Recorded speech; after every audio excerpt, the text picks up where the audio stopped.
Let's talk about a good scandal, because 333 years ago today, a town totally lost its mind. And of course, I'm talking about the Salem witch trials. Starting in 1692, a group of girls in Salem essentially began screaming, convulsing, claiming they were cursed with no medical explanation. So the answer was obvious. They had to be witches, right? No. So the first to be accused, there were three girls: Sarah Good, Sarah Osborne, and Tituba. And Tituba was a woman of color, a very easy scapegoat. But once the accusations started, they literally did not stop. There were over 150 people that were jailed, 19 hanged, and one, his name was Giles Corey, he was crushed to death under heavy stones, with his last words being, "More weight." More weight?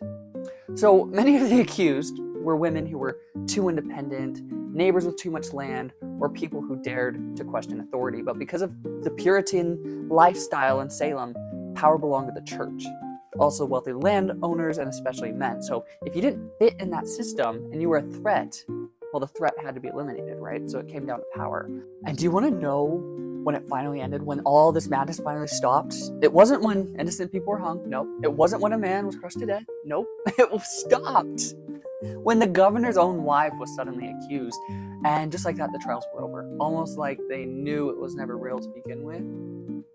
Crazy. But Salem never really ended, right? We look at modern day with McCarthyism, the Red Scare, and communism, the Lavender Scare in the 40s through the 60s, and that era in the 80s when people thought daycares were evil.